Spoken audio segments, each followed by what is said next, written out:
शिव जी को 5 तरह से जल चढ़ाने का तरीका है, अब उसको समझेंगे, बहुत सावधानी से समझिएगा। पहला, जल लेकर आए, सीधे डायरेक्ट शंकर भगवान के शिवलिंग पर चढ़ा दिया, ये प्रथम जल का चढ़ाने का तरीका। दूसरा,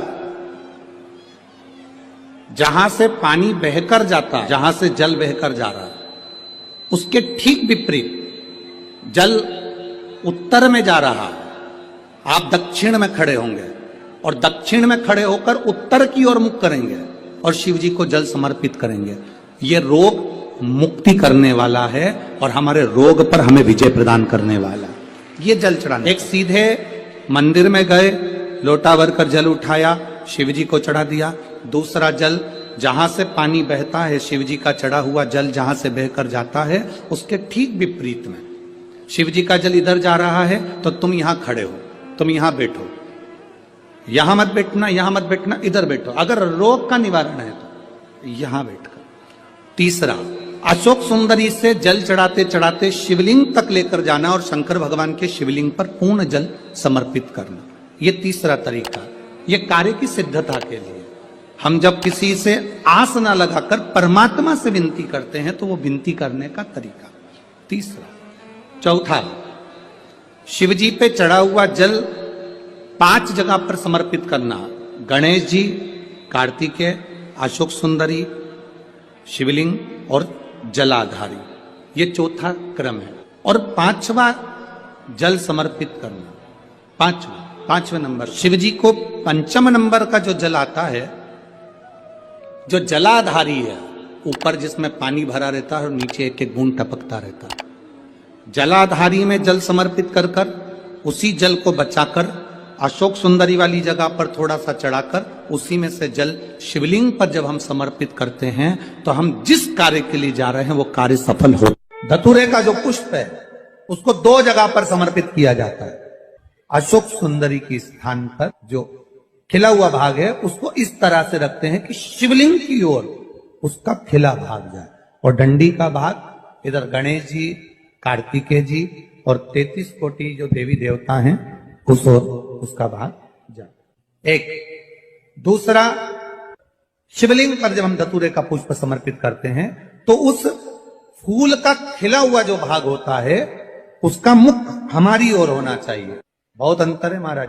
कनेर का पुष्प इससे विपरीत में चलता है।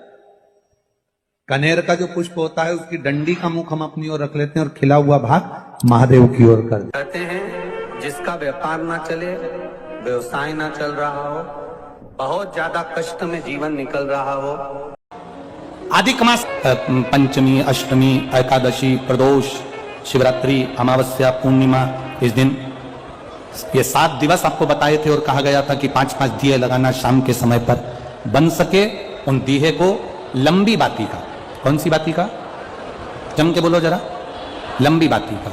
आपको पहले भी कथा में कहा, लंबी बाती का जो दिया होता है, लंबी बाती का जो दीप होता है, वो दीप हमारे जीवन में वंश की भी वृद्धि करता है। इसलिए हमारे यहाँ पितरों का दिया, देवी जी का दिया, नवरात्रे का दीप, ये सब लंबी बाती के लगते हैं। तो लंबी बाती का जो दीप होता है वो हमारे वंश की भी वृद्धि करता है, लक्ष्मी की भी वृद्धि करता है, सुख समृद्धि। और अगर मान लो भूल से हमारा कहीं पैसा अटक गया और वो व्यापारी नहीं दे रहा, तो लंबी बाती का जो दिया होता है वो पैसा भी हमारा वापिस लौटा कर लाता है। इसलिए लंबी बाती के दीप का स्मरण करा। अब पाठ करते समय जिस दिए को लगाया जाता है उस दिए में भगवान स्वतः आकर खड़े हो जाते हैं। उस दिए को हाथ में आरती के लिए नहीं उठाया जाता, उससे हमारे घर की लक्ष्मी समाप्त होती है महाराज, लक्ष्मी छिन्न होती है। पाठ करते समय जो दिया लगाया है, आपको अगर भगवान की आरती करना है तो अलग से एक बत्ती ले लो, भले उसमें ज्यादा घी ना डालिए, और उस बत्ती से फिर भगवान की आरती उतारो। बत्ती नहीं है कपूर से उतारो, कपूर नहीं है अगरबत्ती से उतारो, अगरबत्ती नहीं है धूप बत्ती से उतारो, धूप बत्ती नहीं है तो हाथ की 4 उंगलियां फैला लीजिए और भगवान की आरती उतारो। हाथ से भी नहीं कर सकते, एक पुष्प ले लीजिए उससे उतार लीजिए, पर भगवान की आरती कुछ दूसरी ही दीप से होना चाहिए। जो लगाया है पाठ के लिए वो नहीं, उससे लक्ष्मी छिन्न हो, लक्ष्मी समाप्त हो। जाओ शिव मंदिर, जाओ शिवालय। भगवान जब नरसिंह भगवान का क्रोध समाप्त नहीं हुआ, अधिक मास का महीना, अधिक मास में नरसिंह अवतार धारण कर कर शाम के समय पर ना सुबह मरे, ना दिन में मरे, ना रात में, तो शाम को मारा है। ना पशु से नरसिंह बनकर आए, ना अस्त्र से, ना शस्त्र से, तो नख से फाड़ दिया है। और अधिक मास का प्रथम दिवस शाम का समय हिरण्यकशिपु को मार दिया है। अब वो क्रोध चलता रहा, वो क्रोध चलता रहा, वो क्रोध चल रहा, क्रोध चलता गया। हमारा निवेदन है, आप लोग निकल कर जो जा रहे हैं दूसरे को डिस्टर्ब ना करें। 10 मिनट की कथा हो रहती है, थोड़ा दिल लगाने का। हम तो ये कथा कल तक कहकर चले जाएंगे, पर तुम्हारी जिंदगी में बाबा ने जो कथा दी है वो तुम्हारी जिंदगी बना दे, इससे ज्यादा हम क्या कह सकते हैं। आप लोग और जितने कार्यकर्ता हैं जो इधर उधर मटक रहे हैं, उनसे भी निवेदन है, थोड़ा बैठ जाओ 5 मिनट 10 मिनट। कल के बाद कोई नहीं कहेगा तुमसे कि तुम कथा में बैठो, दिल लगा लो, थोड़ी देर बैठो। बहुत दूर का भाव है, बहुत हृदय लगा। हमें क्या है, टाइम पास करना नहीं आता, ईमानदारी की बात तो ये भी है। अगर दूसरे कोई कथाकार होए ना तो वो अपना टाइम पास कर कर घड़ी देखकर चले जाए, हमको टाइम पास करना भी नहीं आता। हम तो ये प्रयास करते हैं कि आए हैं तो जितने रतन है मेरे भोलेनाथ जी के वो सब आपको लुटा कर चले जाए, जिससे आपकी जिंदगी सार्थक हो जाए। नहीं, शिव तत्व को जाए, शंकर वो घड़ी को जाए, और शिव तत्व को जानना जरूरी है। अधिक मास का प्रथम दिवस, जिस दिन नरसिंह भगवान की प्रागट्यता हुई, अधिक मास का प्रथम दिवस जिस दिन नरसिंह भगवान प्रकट हुए, चारों तरफ जब क्रोध किया गया, पहला दिन निकल गया, भगवान नरसिंह का प्रागट्य हो गया, भगवान नरसिंह प्रकट हुए, क्रोध कम नहीं हुआ, उनका क्रोध बढ़ गया। जब क्रोध बढ़ता गया, जब उनका क्रोध बढ़ता, सारे देवताओं ने देवादिदेव महादेव से प्रार्थना की, भगवान शिव से प्रार्थना, भगवान देवादिदेव महादेव से निवेदन करा, प्रार्थना करी, बाबा ओ बाबा शंकर भगवान देवादिदेव महादेव, मेरे शिव, मेरे ओघड़दानी, मेरे त्रिकालदर्शी, मेरे कैलाशी, मेरे अविनाशी। मेरे शिव ने पूछा क्या बात है, क्या हो गया?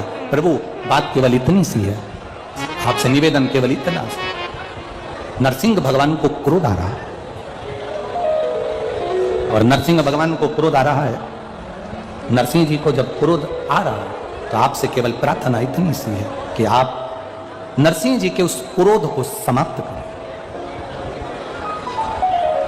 पूरा अधिक मास का महीना पूरा की पूरा निकला, अमावस्या का दिन, वो दिन बड़ा महत्व का होता है। सुनी थी कथा? कौन से फूल को चढ़ाने का बोला है? कनेर का पुष्प। कितने लोटे जल? 2 लोटे जल। और बड़ा खास दिन है।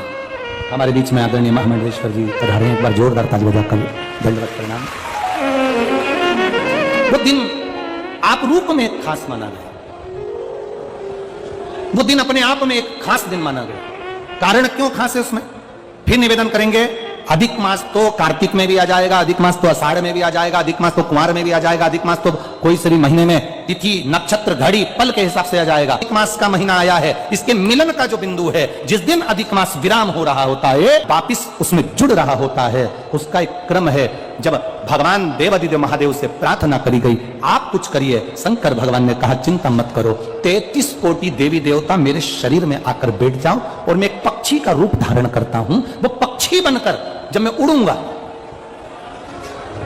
पक्षी का रूप लेकर जब मैं उड़ूंगा,